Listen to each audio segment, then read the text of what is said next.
মক্কার যারা গণক ছিল তারা জিন দিয়ে গণনার কাজ করত। জিনদেরকে উপরে পাঠাতো, ফেরেশতারা কি কনভারসেশন করে এগুলো শুনে আসতো, এগুলো এসে গণকদেরকে বলতো, গণকরা এগুলো বলে বলে মক্কায় বিভিন্ন ধরনের সংশয় তৈরি করতো। কিন্তু যখন কোরআন নাজিল হওয়া শুরু হলো, আকাশের নিরাপত্তা জোরদার করা হলো, এখন আর জিনেরা উপরে যেতে পারে না। উপরে গেলে আগুনের গোলা ছোড়া হয় ওদের গায়ে। এবার জিনেরা একটা মিটিং বসলো, তারা বলতেছে ঘটনা কি, আগে তো অনেক ফেরেশতাদের কথা শুনে এসে গণকদের বলে দিতে পারতাম, এখন তো এই সুযোগটা নেই, ঘটনা কি, হোয়াট হ্যাপেন? নিশ্চয়ই পৃথিবীতে এমন নতুন কিছুর আগমন ঘটেছে যেটার প্রভাবে ঊর্ধ্ব জগতের নিরাপত্তা বলয়কে আরো মজবুত করা হয়েছে। কি সেটা খোঁজো। খুঁজতে খুঁজতে খুঁজতে খুঁজতে একদল জিন রাসূল সাল্লাল্লাহু আলাইহি ওয়াসাল্লাম ওকাজের এক বাজারের দিকে যাচ্ছিলেন। ইন দ্য মিন টাইম ফজরের সালাতে তিনি নামাজের ইমামতি করছেন। ওই সময়ে একদল জিন পাশ দিয়ে যাচ্ছিল। হঠাৎ তারা দাঁড়িয়ে থমকে দাঁড়ালো, দেখে যে আল্লাহ রাসূল সাল্লাল্লাহু আলাইহি ওয়াসাল্লাম কোরআন তেলাওয়াত করতেছেন। এই কোরআনের বাণী তারা কখনো শুনে নাই। তারা শুনে অবাক, এবং এই তথ্য নিয়ে জিনদের সর্দারের কাছে যেয়ে বললো, ঘটনা তো এটা, এটার কারণে এখন আকাশের নিরাপত্তা বেশি, আমরা আর উপরে যেতে পারি না। তারা যেয়ে বললো যে আমরা ঈমান এনে ফেলছি ওই নবীর উপর, ইন্না সামি'না কুরআনান আজাবা ইয়াহদি ইলা রুশদি ফাআমান্না বিহ। তারা বললো যে আমরা কি আজীব কোরআন শুনে আসলাম, যেটা সত্যের এবং হেদায়েতের দিকে পথ দেখায়, এবং ওয়ালান নুশরিকা বিরাব্বিনা আহাদা, আমাদের রবের সাথে আমরা আর শিরক করব না, আমরা আর মুশরিক থাকবো না, আমরা ঈমান এনে ফেললাম। তাহলে আল্লাহ রাসূল সাল্লাল্লাহু আলাইহি সাল্লামের সুমধুর কণ্ঠের তেলাওয়াত শুনে শুধু মানুষ নয়, বরং জিনেরাও ইসলাম ধর্ম গ্রহণ করেছে। এখন প্রিয় নবীজি কিভাবে তেলাওয়াত করতেন আমরা শুনি। আমরা তো রমাদানের তেলাওয়াত করতেছি আলহামদুলিল্লাহ। আচ্ছা, আল্লাহ রাসূল সাল্লাল্লাহু আলাইহি ওয়া আলিহি ওয়াসাল্লাম তারতিলের সাথে তেলাওয়াত করতেন। তারতিল, ওয়ারাত্তিলিল কুরআনা তারতিলা, তোমরা তারতিলের সাথে তেলাওয়াত করো। তারতিলের মধ্যে দুইটা জিনিস থাকতে হয়, এক হচ্ছে ধীরে ধীরে, দুই হচ্ছে স্পষ্টভাবে। রিপিট, আবারও বলছি, তারতিল হচ্ছে ধীরে ধীরে পড়বেন, আবার স্পষ্ট, তখন এটা তারতিল হবে। আমাদের বাংলাদেশে আলহামদুলিল্লাহ এক দশক ধরে আমি বলে এসেছি যে তারাবির সালাতে খুব ধীরে পড়তে হবে, কোরআনের হক আদায় করে তারতিলের সাথে। আলহামদুলিল্লাহ অনেক বলার পরে এখন অনেক মসজিদে আলহামদুলিল্লাহ মসজিদ কমিটি সচেতন হয়েছে, ভালো কারীরা, হাফিজরা, তারা খুব ধীরস্থির ভাবে পড়ায়। তারপরেও গ্রাম বাংলায় বা অনেক এলাকার মসজিদে এখনো এমন ভাবে কোরআন তেলাওয়াত করা হয় দ্রুত খতম দেওয়ার জন্য, এটা কোরআনের সাথে এক প্রকার বেয়াদবি হয়ে যায়। ইভেন মালয়েশিয়াতে অথবা ইন্দোনেশিয়াতে কোনো এক জায়গায় আমি একটা ভিডিও দেখলাম যে এমন ভাবে রুকুর উপরে সেজদা, আল্লাহু আকবার, সামি আল্লাহ, মানে 30 সেকেন্ডসে 2 রাকাত শেষ। আল্লাহ রাসূল সাল্লাল্লাহু আলাইহি ওয়াসাল্লাম 2 রাকাত পড়তে তাহাজ্জুদের নামাজে কত সময় নিতেন আমরা একটু দেখব। এইভাবে কিন্তু কোরআন তেলাওয়াত করতে নিষেধ করা হয়েছে, বরং আল্লাহ বলেছেন ওয়ারাত্তিলিল কুরআনা তারতিলা, কোরআনটা তারতিলের সাথে তোমরা তেলাওয়াত করবে। আল্লাহ রাসূল সাল্লাল্লাহু আলাইহি ওয়াসাল্লাম এভাবেই পড়তেন, ধীরে ধীরে স্পষ্টভাবে। ইয়ামুদ্দু বিহা সাওতাহু মাদ্দান, টেনে টেনে পড়তেন। আলহামদুলিল্লাহি রাব্বিল আলামিন, এই দেখেন টেনে পড়লাম।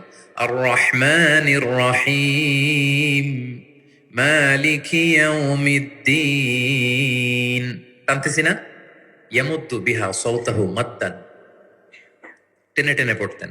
ইউকাত্তিউ কিরাআতাহু আয়াতান আয়াতান, প্রত্যেক আয়াত শেষে থামতেন, পজ দিতেন। দিস ইজ কল্ড তারতিল, ওয়ারাত্তিলিল কুরআনা তারতিলা।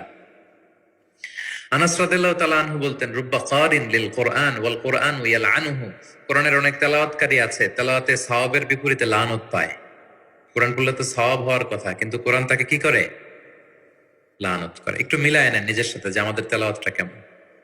আচ্ছা, তাহলে রাসূল সাল্লাল্লাহু আলাইহি ওয়াসাল্লাম তারতিলের সাথে তেলাওয়াত করতেন, পাশাপাশি তিনি খুব সুমধুর কণ্ঠে তেলাওয়াত করতেন, এবং তিনি আদেশ করতেন, যায়িনুল কুরআনা বিআসওয়াতিকুম, তোমরা তোমাদের গলায় যে আল্লাহ তাআলা সুর দিয়েছেন ওই সুর দিয়ে কোরআন তেলাওয়াত করো। যার যতটুকু সুর আছে, সবার হয়তো অত সুরেলা হবে না, যতটুকু, প্রত্যেকের একটা সুর আছে না নাই বলেন? যতটুকুই দিয়েছে আল্লাহ তাআলা আপনার গলায় সুর, ওই সুরটাকে ব্যবহার করে আপনি কোরআন তেলাওয়াত করবেন। রাসূল সাল্লাল্লাহু আলাইহি ওয়াসাল্লাম সুর দিয়ে কোরআন পড়তেন, এবং তিনি বলেছেন, লাইসা মিন্না মান লাম ইয়াতাগান্না বিল কুরআন, আমার যে উম্মত সুর করে কোরআন পড়ে না সে কবু আমার উম্মত হতে পারে না, সুর করে পড়তে হবে। বারা ইবনে আযিব রাদিয়াল্লাহু তাআলা আনহু বলেন যে আমি একবার দেখলাম এশার নামাজের সময় তারা রাসূলুল্লাহ ফিল ইশাই বিত্তিনি ওয়াজ যাইতুন, মানে ওয়াত্তিনি ওয়াজ যাইতুন ওয়া তুরি সিনিন, এই সূরাটা দিয়ে রাসূল সাল্লাল্লাহু আলাইহি ওয়াসাল্লাম দেখলাম একবার এশার নামাজের ইমামতি করতেছেন। বারা ইবনে আযিব রাদিয়াল্লাহু তাআলা আনহু তিনি বলতেছেন, এবং তিনি বলেন, ফামা সামি'তু আহাদান আহসানা সাওতাম মিনহু, আমার জীবনে এত সুরেলা কণ্ঠের অধিকারী কোন মানুষের তেলাওয়াত আমার জীবনে আমি শুনি নাই।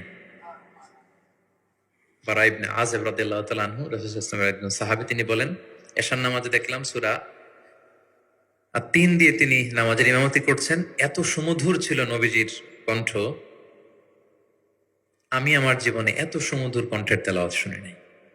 না জানি প্রিয় নবীজি কত সুমধুর কণ্ঠে তেলাওয়াত করতেন, আমরা তো শুনতে পারি নাই।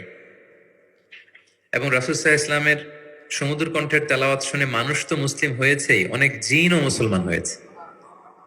অনেক জিন, মক্কার যারা গণক ছিল, তারা জিন দিয়ে গণনার কাজ করত। জিনদেরকে উপরে পাঠাতো, ফেরেশতারা কি কনভারসেশন করে এগুলো শুনে আসতো, এগুলো এসে গণকদেরকে বলতো। গণকরা এগুলো বলে বলে মক্কায় বিভিন্ন ধরনের সংশয় তৈরি করত।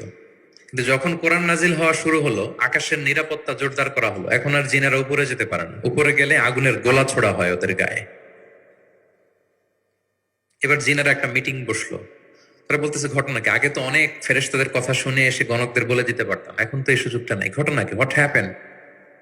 নিশ্চয়ই পৃথিবীতে এমন নতুন কিছুর আগমন ঘটেছে যেটার প্রভাবে ঊর্ধ্ব জগতের নিরাপত্তা বলয়কে আরো মজবুত করা হয়েছে। কি সেটা খোঁজো। খুঁজতে খুঁজতে খুঁজতে খুঁজতে একদল জিন রাসূল সাল্লাল্লাহু আলাইহি ওয়াসাল্লাম উকাজের এক বাজারের দিকে যাচ্ছিলেন। ইন দ্য মিন টাইম ফজরের সালাতে তিনি নামাজের ইমামতি করছেন। ওই সময়ে একদল জিন পাশ দিয়ে যাচ্ছিল। হঠাৎ তারা দাঁড়িয়ে থমকে দাঁড়ালো, দেখে যে আল্লাহ রাসূল সাল্লাল্লাহু আলাইহি ওয়াসাল্লাম কোরআন তেলাওয়াত করছেন। এই কোরআনের বাণী তারা কখনো শুনে নাই।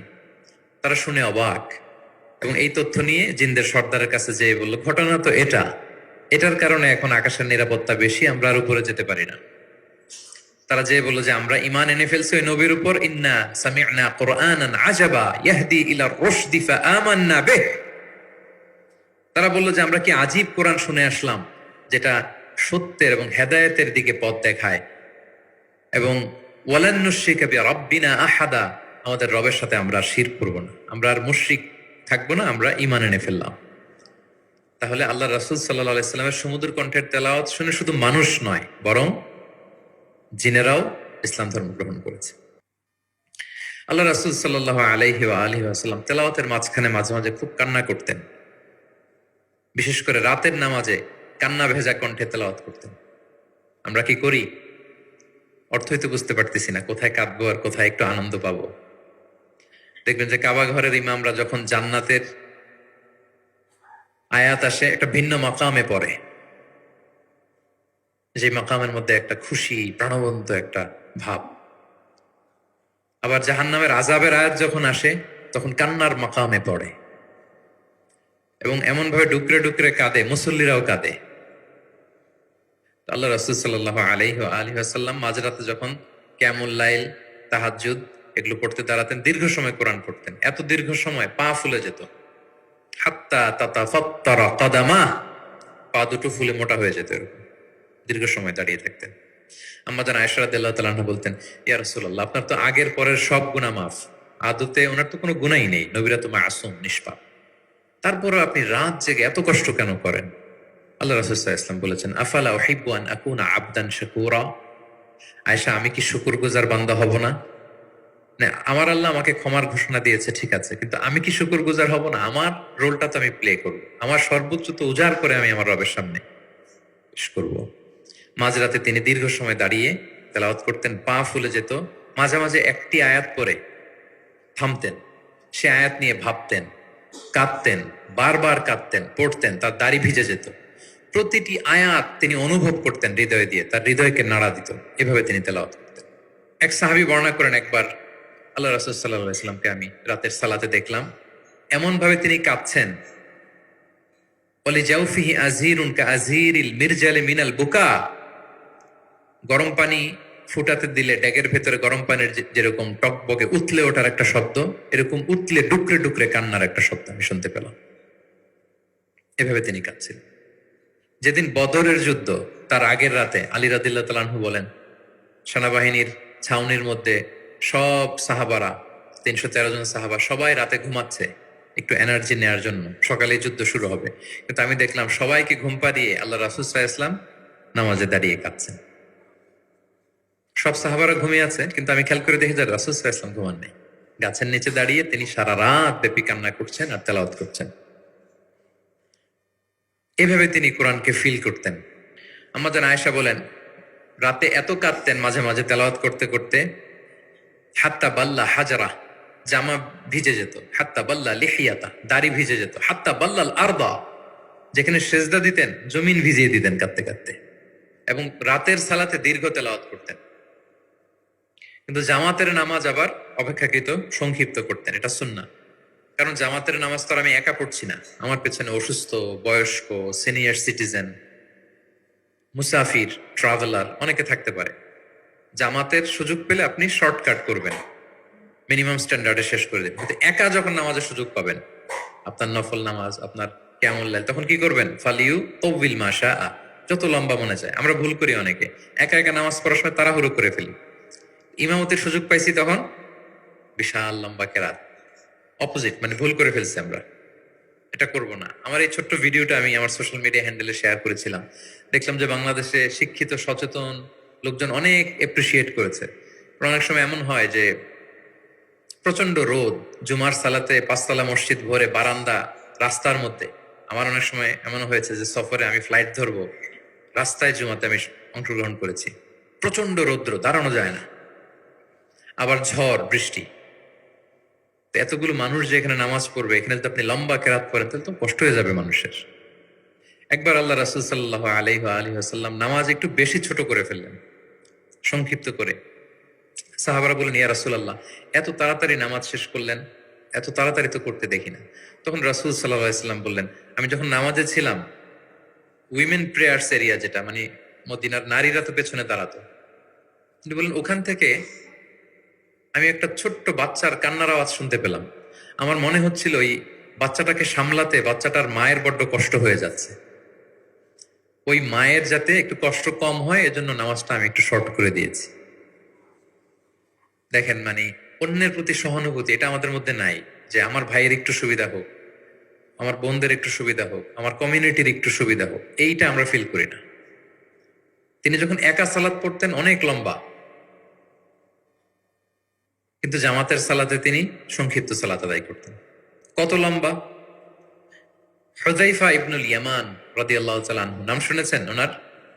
হুযায়ফা মদিনার গোয়েন্দা বিভাগের প্রধান ছিলেন, হেড অফ ডিটেকটিভ ব্রাঞ্চ, আল্লাহ রাসূল সাল্লাল্লাহু আলাইহি ওয়াসাল্লামের গোয়েন্দা বিভাগের প্রধান। উনি এমন কিছু কথা কাউকে বলতেন না, কিন্তু শুধু হুযায়ফাকে বলতেন। মদিনায় মোট কতজন মুনাফিক ছিল আল্লাহ রাসূল সাল্লাল্লাহু আলাইহি ওয়াসাল্লাম জানতেন, কাউকে বলেননি, শুধু হুযায়ফাকে বলেছিলেন। এজন্য ওমরে ফারুক রাদিয়াল্লাহু তাআলা আনহু যখন খলিফা, তিনি যখন দেখতেন কেউ মারা যেত, হুট করে ইমামতি করতে যেতেন না, আগে দেখতেন যে ওই কাতারে হুযায়ফা আছে কিনা। যদি দেখতেন যে হুযায়ফা আছে, উনি ইমামতি করতেন। হুযায়ফাকে এদিকে না দেখলে অন্য কাউকে দায়িত্ব দিয়ে দিতেন।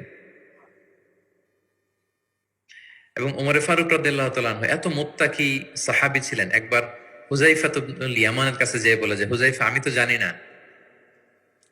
মদিনাতে কতজন মুনাফিক ছিল, এর নামগুলো তো রাসূল তোমাকে বলেছে, তুমি একটু আমাকে বলো যে আমি ওমরের নামটা আবার ওই লিস্টে আছে কিনা।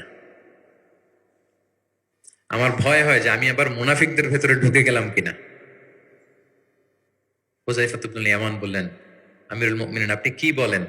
আল্লাহ রাসূল সাল্লাল্লাহু আলাইহি সাল্লাম তো বলেছেন যে আপনি কোন রাস্তা দিয়ে যদি হাঁটেন, শয়তান যদি ওই রাস্তা দিয়ে আসে, আপনাকে দেখলে শয়তান ওই রাস্তা রেখে দিয়ে অন্য রাস্তা দিয়ে হাঁটে। কোশ্চিনকালেও মুনাফিকদের লিস্টে আপনার নাম থাকতে পারে না।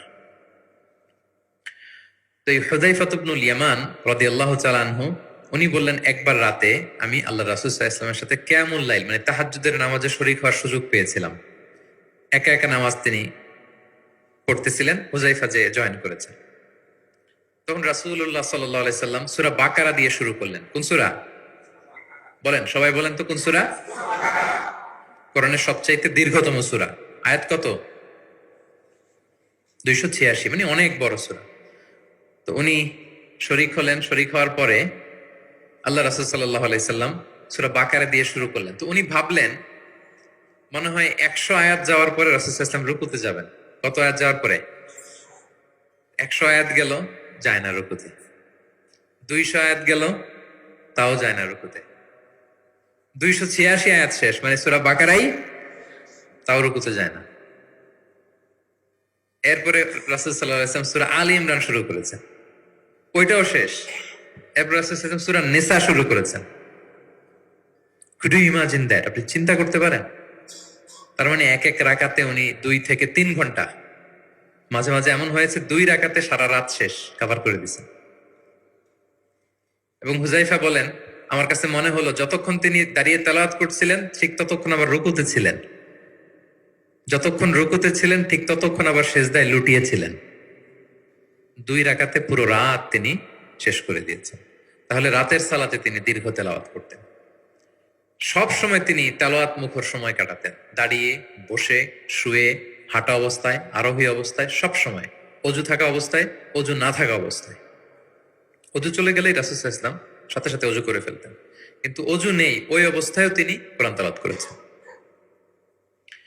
ইবনুল কাইয়িম আল জাওজিয়া যাদুল মাআদ ফি হাদি খায়রিল ইবাদ, একটা বিখ্যাত সিরাত গ্রন্থে তিনি বলেন, লাম ইয়াকুন ইয়ামনাহু মিন কিরাআতিহি ইল্লাল জানাবা। গোসল ফরজ হয় যেই পরিস্থিতিতে, ওই পরিস্থিতি ছাড়া কোনো কিছু রাসূল সাল্লাল্লাহু আলাইহি ওয়াসাল্লামকে কোরআন তেলাওয়াত থেকে বিরত রাখতে পারতো না। মানে গোসল ফরজ হয় কোন কারণে আপনারা তো জানেন। এরকম পরিস্থিতি হলে তিনি শুধু তেলাওয়াত করতেন। এছাড়া দাঁড়িয়ে, বসে, হাঁটছেন, আরোহণ করেছেন, অজু আছে কিংবা অজু নেই, সবসময় তিনি কোরআন তেলাওয়াত করতেন।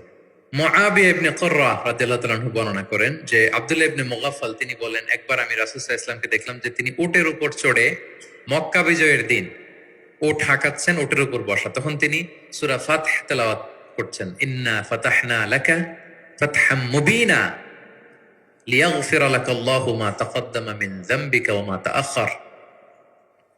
তিনি বলেন যে আমি নিজে অষ্টম হিজরিতে মক্কা বিজয়ের দিন দেখলাম তিনি উট হাঁকাচ্ছেন আর পড়তেছেন ইন্না ফাতাহনা লাকা ফাতহাম মুবিনা, সূরা ফাতহ তেলাওয়াত করতেছেন। সুবহানাল্লাহ। তার মানে দাঁড়িয়ে, বসে। অনেকে আমাদেরকে প্রশ্ন করে যে হুজুর শুয়ে শুয়ে কোরআন তেলাওয়াত করা যাবে?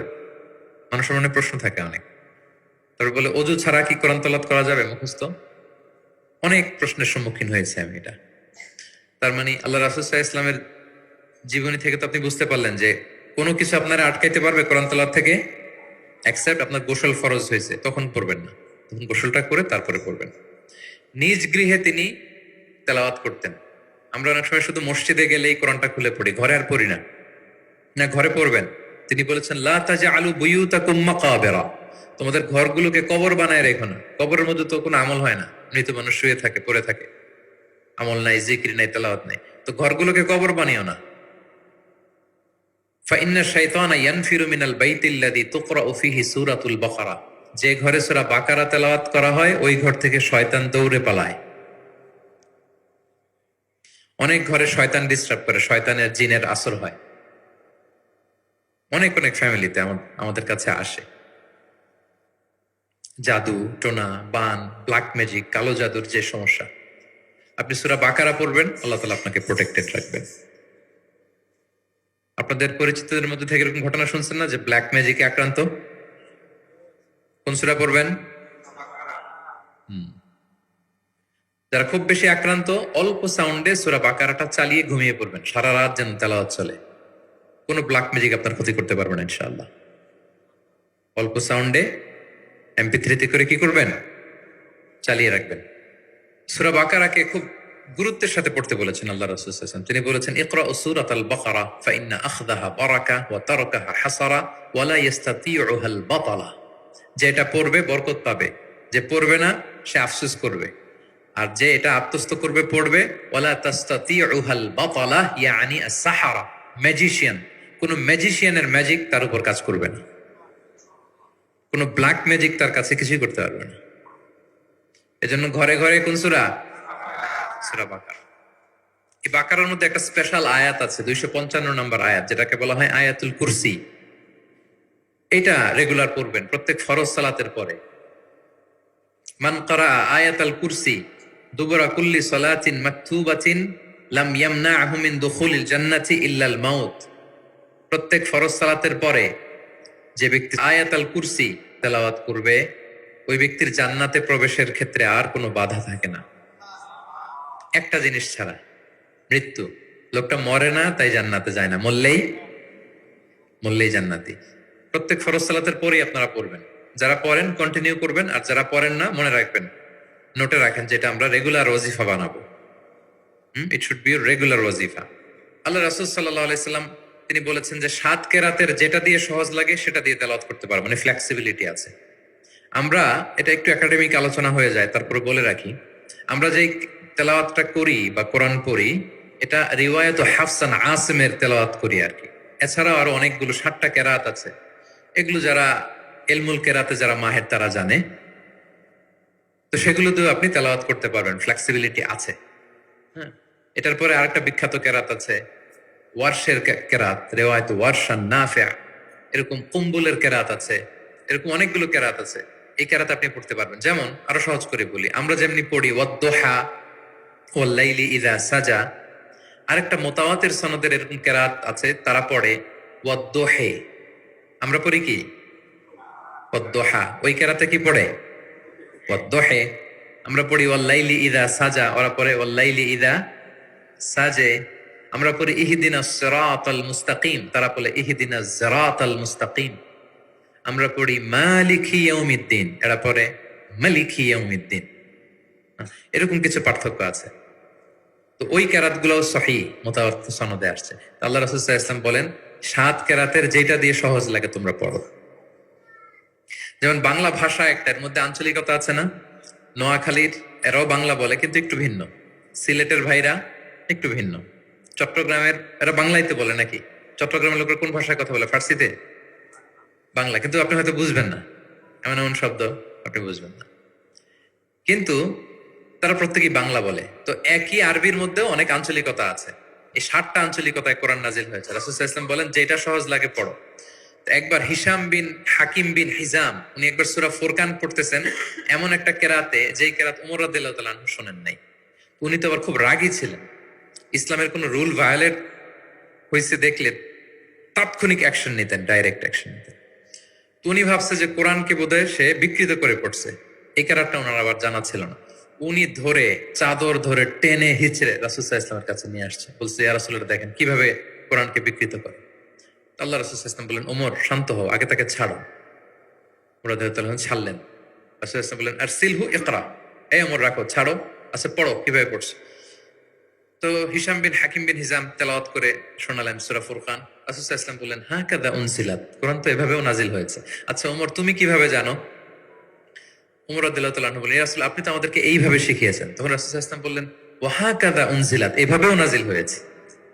উনজিলাল কুরআনু আলা সাবআতি আহরুফ, আরবি ভাষা 7টা ডায়ালেক্টে, 7 ডায়ালেক্টে কোরআন নাজিল হয়েছে। ফাকরাউ মা তায়াসসারা মিন, যেটা দিয়ে সহজ লাগে। ওয়াদুহা পড়লেও হবে, দোহে পড়লেও হবে, হ্যাঁ সবটাই পড়তে পারবে, দোহাও হবে দোহেও হবে।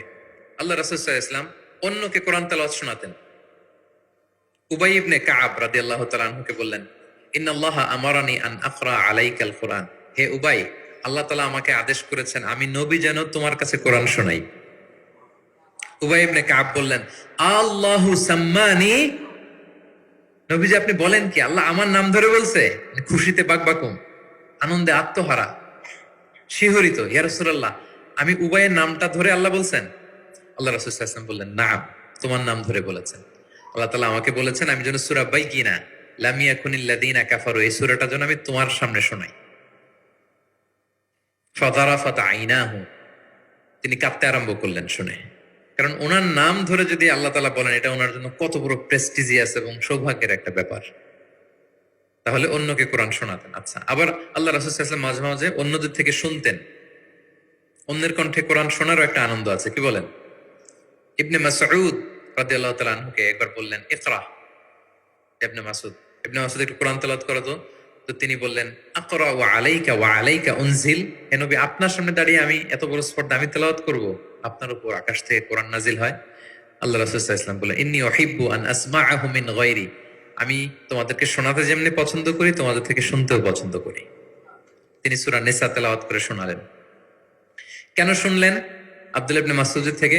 কারণ আল্লাহ রাসূল সাল্লাল্লাহু আলাইহি ওয়াসাল্লাম টার্গেট করেছিলেন যে আব্দুল্লাহ ইবনে মাসউদ এই উম্মার কোরআনের টিচার হবে। কি হবে? মানে যার যেদিকে মেধা আল্লাহ রাসূল সাল্লাল্লাহু আলাইহি ওয়াসাল্লাম ওই প্রতিভা ওইদিকে কাজে লাগাতেন। যার যেদিকে মেধা, এই যে বললাম হুযাইফা ইবনুল ইয়ামান গোয়েন্দা বিভাগের প্রধান, কেন জানেন? তার এই দিকে আগ্রহ বেশি।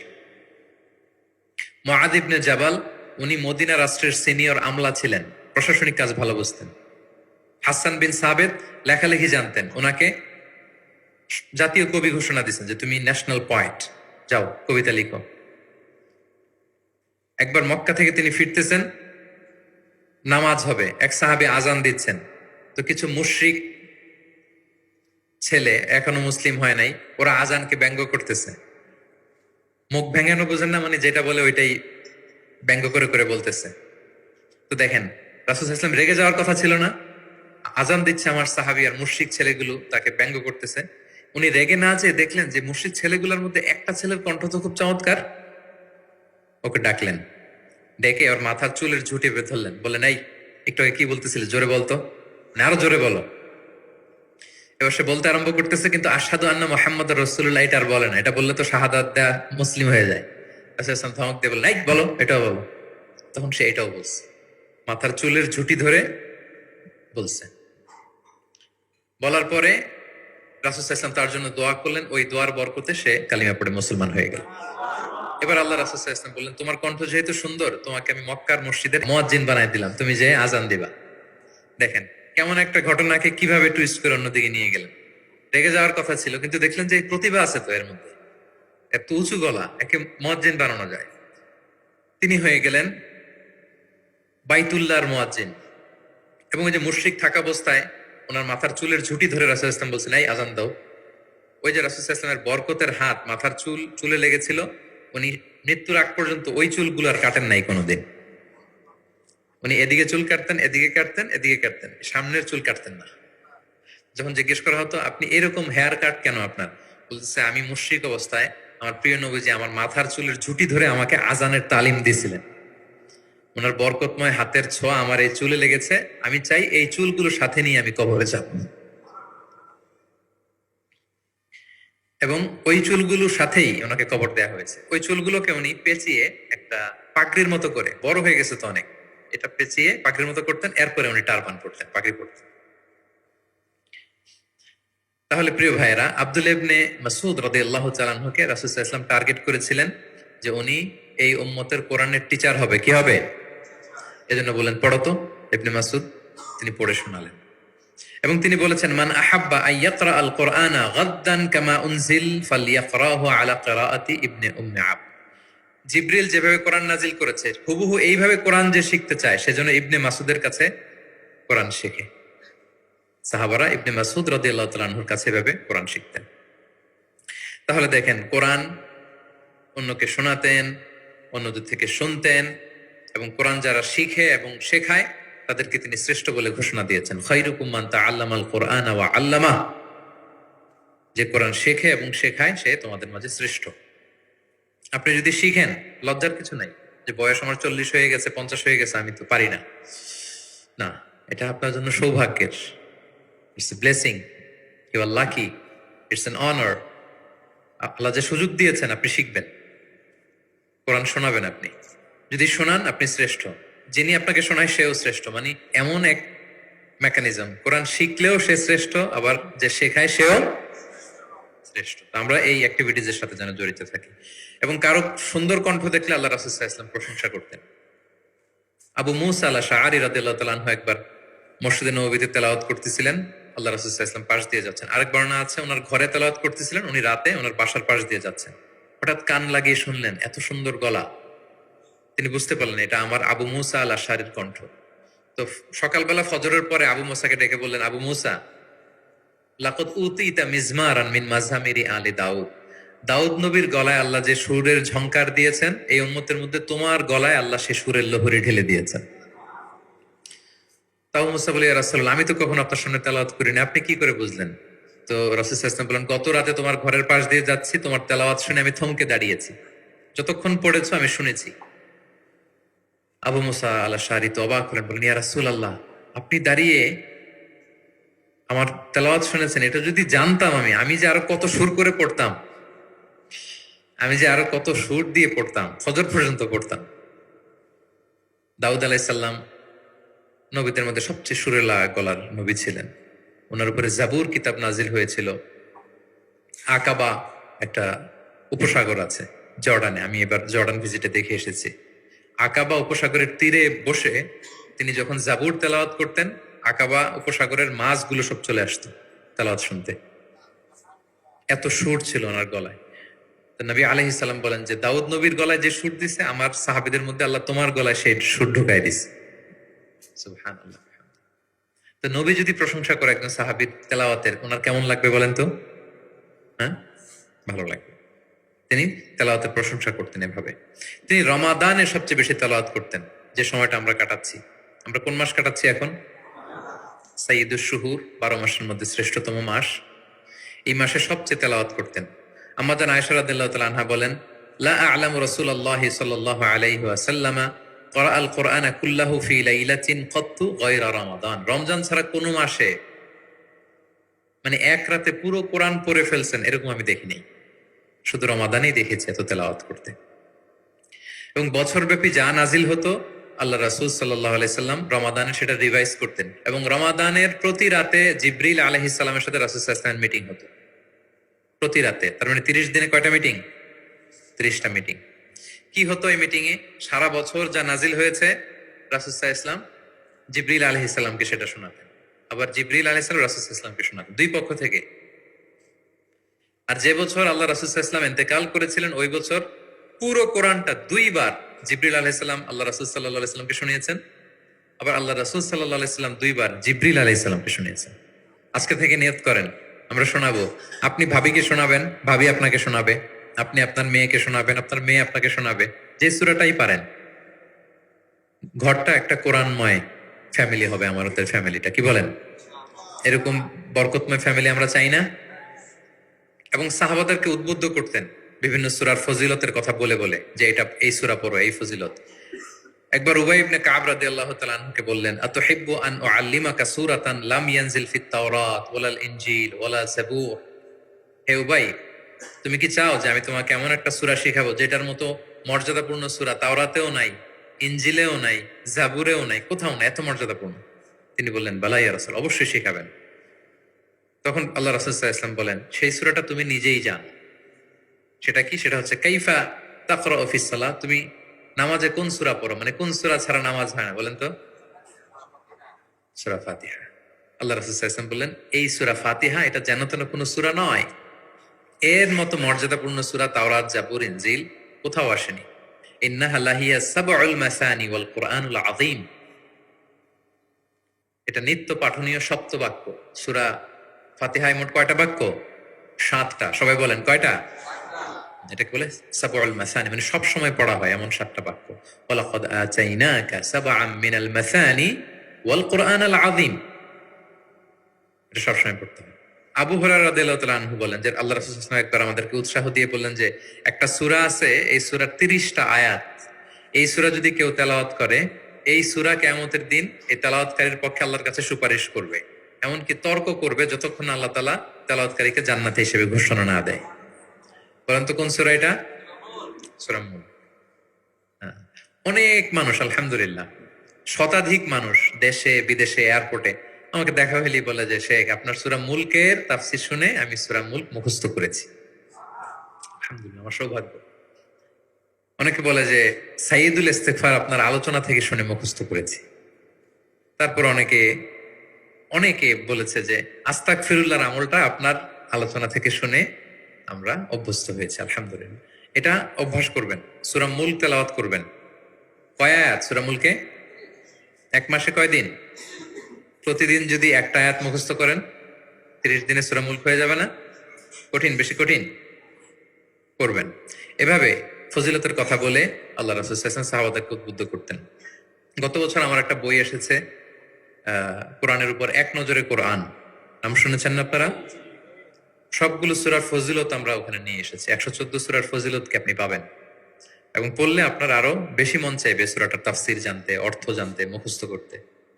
এই সূরার ফজিলত কি, সূরার মূল আলোচনা কি, এই সূরা নাজিলের প্রেক্ষাপট কি, এর মধ্যে লেসন কি, মেজর থিম কি, আমি যেভাবে তাফসীর করে আপনাদেরকে শোনাই ওইভাবেই সহজ করে করে প্রত্যেকটা সূরা 5 থেকে 6 পৃষ্ঠায় কভার, যত বড় সূরা হোক একেবারে সামারি নিয়ে এসেছি। যাদের সংগ্রহে আছে এই রমাদানে পড়বেন, খুব সহজ মনে হবে। যে সূরাটার অনুবাদ করতে মনে চায় আগে এক নজরে কোরআন থেকে একবার রিভাইজ দিয়ে নেবেন, অনুবাদটা সহজ মনে হবে। যে সূরাটার তাফসীর জানতে মনে চায় আগে এক নজরে কোরআন থেকে একবার পড়ে নিবেন, একেবারে ক্রিস্টাল ক্লিয়ার, সহজ হয়ে যাবে। দাজ্জালের ফিতনা থেকে বাঁচতে আল্লাহ রাসূল সাল্লাল্লাহু আলাইহি সাল্লাম সূরা কাহাফের প্রথম 10 আয়াত মুখস্থ করতে বলেছেন। আল্লাহ রাসূল সাল্লাল্লাহু আলাইহি সাল্লাম ইরশাদ করেন, মান হাফিদা 10 আয়াতিন মিন আউয়ালি সূরাতিল কাহফি উসিমা মিন ফিতনাতিদ দাজ্জাল। যে সূরা কাহাফের প্রথম 10 আয়াত মুখস্থ করবে সে দাজ্জালের ফিতনা থেকে মুক্ত থাকবে ইনশাআল্লাহ। মুখস্থ করবেন সূরা কাহাফের প্রথম কয় আয়াত? 10 আয়াত। আল্লাহ রাসূল সাল্লাল্লাহু আলাইহি সাল্লাম কোরআনের ব্যাখ্যা করতেন, নিজেই কোরআনের ব্যাখ্যা করতেন, কারণ তার উপরই তো কোরআন নাজিল হয়েছে, তিনিই সবচেয়ে বড় মুফাসসির। আল্লাহ রাসূল সাল্লাল্লাহু আলাইহি সাল্লামের চেয়ে বেশি কোরআনের ব্যাখ্যা আর কি কেউ জানে? ব্যাখ্যা করতেন।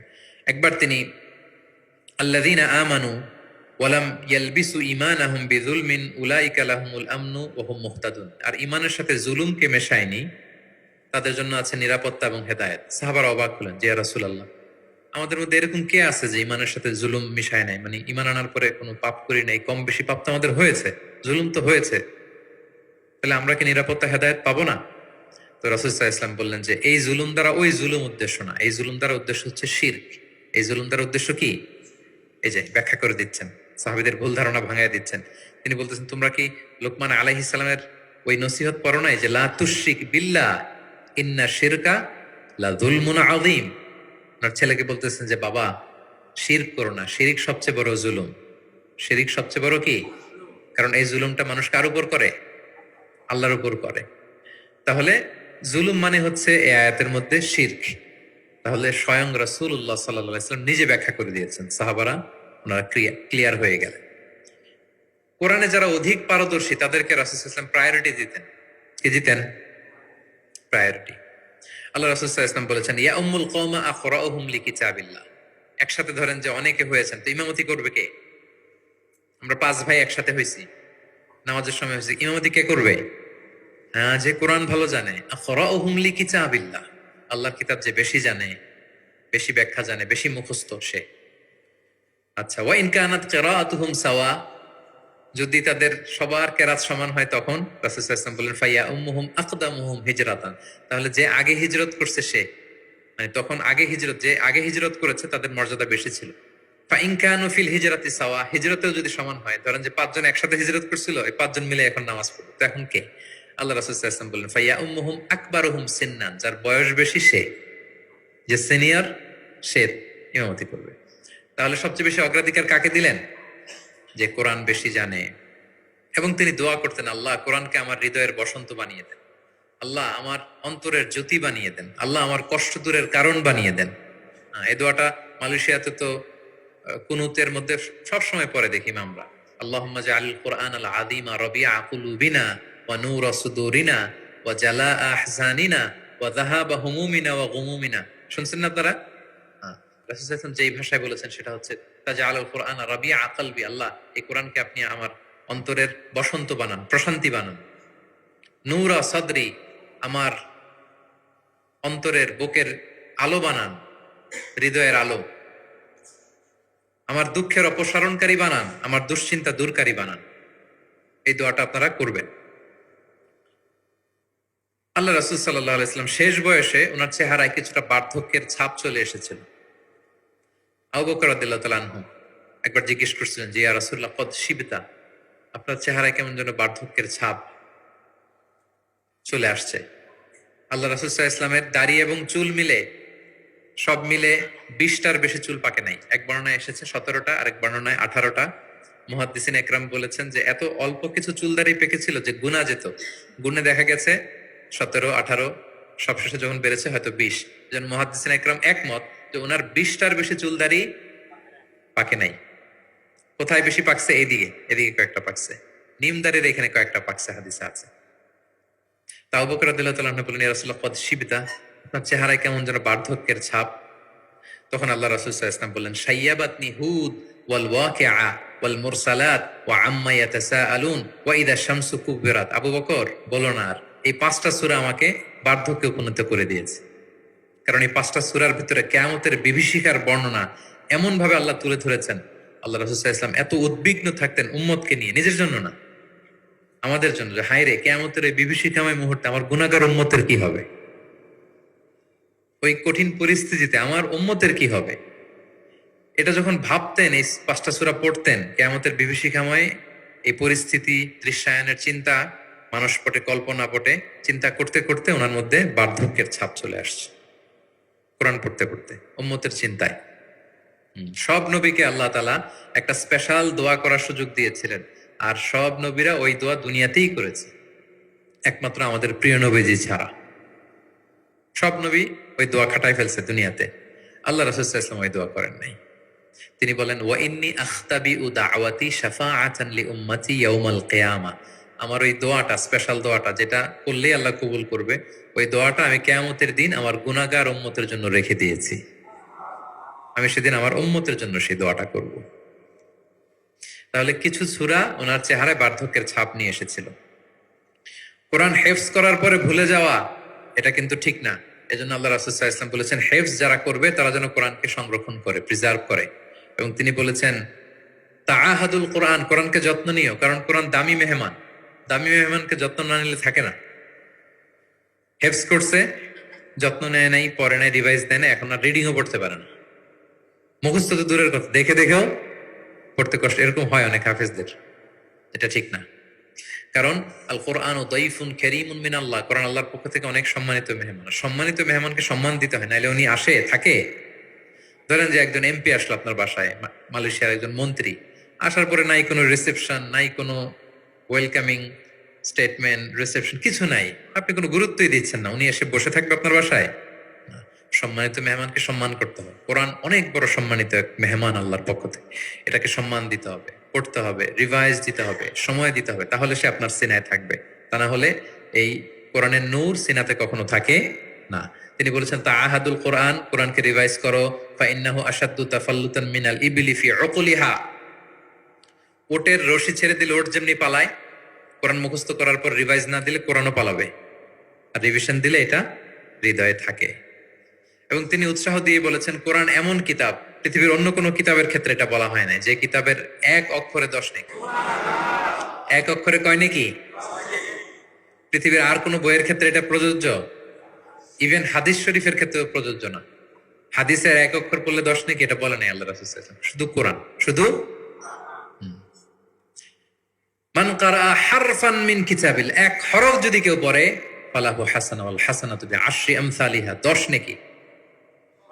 লা আকুলু আলিফ লাম মিম হারফুন, আল্লাহ রাসূল বলেন সূরা বাকারার শুরুতে যা আছে আলিফ লাম মিম, মনে করেন তিনটা মিললে এক অক্ষর না, বাল আলিফুন হারফুন, আলিফ একটা হরফ, লামুন হারফুন, লাম একটা হরফ, মিমুন হারফুন, মিম এক হরফ। তাহলে আলিফ লাম মিম বললে কয় সওয়াব? 30টা নেকি আল্লাহ তাআলা আমাদের আমলনামায় দিচ্ছেন। অনেকে বলে যে হুজুর পড়তে পারি না, কষ্ট হয়, বয়স হয়ে গেছে 50, 60, এখন তো মুখ দিয়ে আসে না, বলে অনেকে কমপ্লেন করে না।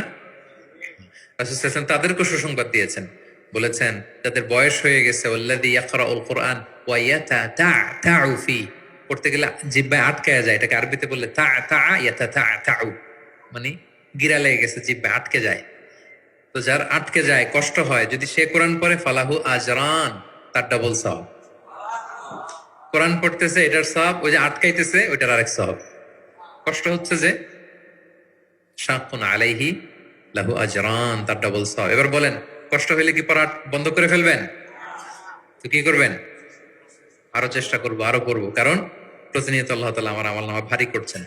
এবং এই যে কোরআনের মজলিসে হাজির হলে, আল্লাহ রাসূল সাল্লাল্লাহু আলাইহি ওয়াসাল্লাম উৎসাহিত করেছেন যে কোরআনের মজলিসে হাজির হলে কি হয়, ইয়াতলুনা কিতাব আল্লাহ, যেখানে কোরআনের আলোচনা হয়, ওয়া ইয়াতাদারাসুনা বাইনাহুম ইল্লা নাযালাত আলাইহিমুস সাকিনা, প্রশান্তি নেমে আসে, আসমানি প্রশান্তি।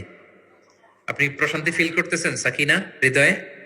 এই যে আজকের এই প্রোগ্রামে আপনি যেটা ফিল করতেছেন, পৃথিবীর কোনো গেট টুগেদার, কোনো ফাংশন, কোনো প্রোগ্রামে কি এই প্রশান্তি আপনি পান? পাইলে বলেন, পাবেন? কোরআনের যে মাজলিস, ওটাতে বসলেই একটা আলাদা আসমানি প্রশান্তি। হাফাতহুমুল মালাইকা, ফেরেশতারা ঘিরে রাখে এই প্রোগ্রাম। কি করে? আজকে আপনাদের সিকিউরিটি দিতেছে কারা? পুলিশ, বিশেষ ফোর্স, কারা? ফেরেশতারা, মালাইকাতুল্লাহ, ওয়া যাকারাহুমুল্লাহু ফীমান ইনদাহ। এবং আল্লাহ তাআলা ফেরেশতাদের সামনে গর্ব করে বলে, দেখো আমার বান্দারা আমাকে দেখে নাই, জান্নাত দেখে নাই, জাহান্নাম দেখে নাই, কোরআন করে বিশ্বাস করেই আজকে চলে আসছে, গর্ব করে বলতে থাকে। তখন আল্লাহ বলে যে এই বান্দারা কি চায়, আজকে যা চাবে তাই দিয়ে দেব। যেন ইফতারের পূর্ব মুহূর্তে দোয়া কবুলের একটা মাহেন্দ্রক্ষণ, আমরা যেন এই সময়টাকে কাজে লাগাই, আমরা আল্লাহর কাছে দোয়া করব। আর এত এত ফজিলতের পরেও যারা কোরআন পড়ে নাই, তাদের নসিবে কি থাকবে বলেন? আল্লাহ রাসূল সাল্লাল্লাহু আলাইহি ওয়াসাল্লাম তাদের বিরুদ্ধে স্বয়ং মামলা দায়ের করবেন, যার সুপারিশ ছাড়া আমরা জান্নাতের চেহারা দেখব না। ওই নবী তার বিরুদ্ধে দাঁড়াবে। ওয়াকাল রাসূল ইয়া রাব ইন্না কওমি ইত্তাখাযু হাযাল কুরআনা মাহজুরা। তিনি কিয়ামতের দিন বলবে, আল্লাহ আমার এই উম্মত কোরআনকে পরিত্যক্ত করেছে, ইগনোর করেছে, বর্জন করেছে, পড়ে নাই। বছরের পর বছর গেছে, কোরআনটা হাতে নেয় নাই, কোরআনের একটা পাতা খুলে দেখে নাই। একের পর এক রমাদান সে পেয়েছে, কোরআনকে কোনোদিন সে তেলাওয়াত করে নাই, পাঠ করে নাই। আচ্ছা বলেন, যেই নবীর সুপারিশ ছাড়া আমরা জান্নাতে যাওয়া কল্পনাও করতে পারি না, ওই নবী যদি আপনার বিরুদ্ধে মামলা দায়ের করে, তাহলে তো জান্নাত ফকফকা একেবারে, নাকি? জান্নাতের রাস্তা ক্লিয়ার না? ইম্পসিবল, অসম্ভব। খবরদার প্রিয় ভাইয়েরা, একটু রিভাইজ করেন কোরআনের সাথে আমাদের সম্পর্ক কেমন, প্রিয় নবীজির সম্পর্ক কেমন তো আমরা শুনলাম। আমরা একটু দেখি যে আসলে আমাদের সম্পর্ক কেমন। আমরা নিজেরা শোনাই কিনা অন্যকে, অন্য থেকে শুনি কিনা, রাত্রিবেলা তেলাওয়াত করার সময় কান্না করি কিনা, চেষ্টা করি কিনা, অর্থ পড়ি কিনা, তাফসির পড়ি কিনা, কোরআন অনুযায়ী জীবনটা গড়ি কিনা, আমল করি কিনা, একটু নিজের সাথে নিজে বোঝাপড়া করেন। তাহলে আল্লাহ রাসূল সাল্লাল্লাহু আলাইহি ওয়া আলিহি ওয়াসাল্লাম যেভাবে কোরআনের সাথে নিজের সম্পর্ক করেছেন, আমরা ওইভাবে নিজেদের সাথে কোরআনের সম্পর্ক করতে চাই। কি বলেন? চাই কি চাই না? এই রমাদানে আমাদের সময়গুলো কোরআনময় হোক, আমরা চাই। ধীরস্থির ভাবে পড়বেন। আজকে তো আমরা বললাম কিভাবে পড়বেন, 4G গতিতে নাকি 5G স্পিডে, তার তিলের সাথে স্পষ্ট ভাবে ধীরে ধীরে। অনেকে কোরআনের খতম তুলতে যায়, কোরআনের খতম দেওয়া ফেলায়, লানত করবে কোরআন তাদের প্রতি। এটা করবেন না আমার প্রিয় ভাই, ধীরস্থির ভাবে তেলাওয়াত করুন, কোরআনের বঙ্গানুবাদ পড়ুন। এক নজরে কোরআন, এটা আমরা তৈরি করেছি, এরকম বই বাংলা ভাষায় হয় নাই। বাংলায় মাশাআল্লাহ অনেক অনুবাদ হয়েছে আলহামদুলিল্লাহ, অনেক বাংলায় তাফসির হয়েছে আলহামদুলিল্লাহ, কিন্তু কোরআনের সার নির্যাস আসে নাই। ইংরেজিতে আমি পেয়েছি, আরবিতে কিছু বই পেয়েছি, কিন্তু বাংলায় হয় নাই। অনেক সাধনার ফসল এটা, হাতে নিলে বুঝতে পারবেন যে কি শ্রম দেয়া হয়েছে এটাতে, সহজ করে আপনাকে বুঝায় দেওয়া হবে, সেটা পড়বেন। এবং যে সূরাগুলোকে আল্লাহ রাসূল সাল্লাল্লাহু আলাইহি ওয়াসাল্লাম বিশেষভাবে তেলাওয়াত করতে বলেছেন, তেলাওয়াত করবেন। সূরা কাহাফ জুমাবারে তেলাওয়াত করবেন, করেন তো? কোন সূরা? সূরা কাহাফ। ফজরের পরে সূরা ইয়াসিন, ফজরের পরে মাগরিবের পরে ওয়াকিয়া পড়বেন, মাগরিবের পরে এশার পরে সূরা মুলক, এশার পরে রাতে ঘুমোতে যাওয়ার আগে সূরা বাকারার শেষ 2 আয়াত, আমানা রাসূল। করেন? মান ক্বারাআ আয়াতাইন মিন আখিরি সূরাতিল বাকারাতি ফি লাইলাতিন কাফাতা। আল্লাহ নবী বলেন, যে ব্যক্তি রাতে ঘুমোতে যাওয়ার আগে সূরা বাকারার শেষ 2 আয়াত পরে ঘুমাতে যায়, ওই রাতের সেফটি, সিকিউরিটি, প্রোটেকশনের জন্য এই আয়াত দুইটাই যথেষ্ট হয়ে যায়। সূরা বাকারার শেষ 2 আয়াত পড়বেন। 3 কুল পড়বেন, 3 কুল। কুল আস-সালাসা, 3 কুল। কুল হুয়াল্লাহু আহাদ, কুল আউযু বিরাব্বিল ফালাক, কুল আউযু বিরাব্বিন নাস। 3 কুল পড়বেন ফজরের পরে, মাগরিবের পরে, বিছানায় ঘুমোতে যাওয়ার আগে। আল্লাহ রাসূল সাল্লাল্লাহু আলাইহি ওয়াসাল্লাম এগুলো পরে হাত দিয়ে হাতে ফু দিতেন, লম্বা একটা ফু দিয়ে সারা শরীরে এরকম মেসেজ করতেন, মাস্তাতা, যতটুকু সম্ভব হয়। তাহলে এটা special protection from your Lord. হ্যাঁ, শয়তানের বিপরীতে, ব্ল্যাক ম্যাজিক, জাদু টোনা বানের বিপরীতে প্রোটেকশন নিলেন কার কাছ থেকে? এই ওজিফাগুলো পালন করবেন। যদি করেন, আপনার জীবন প্রশান্তিময় হবে, আপনার জীবনের সব হতাশা দূর হবে, ডিপ্রেশন দূর হবে। হ্যাঁ, আসমানি প্রশান্তি নেমে আসবে ইনশাআল্লাহ। আল্লাহ তাআলা আমাদের সবাইকে কথাগুলো বোঝার ও আমল করার তৌফিক দান করুক। আমরা পড়ি আমিন।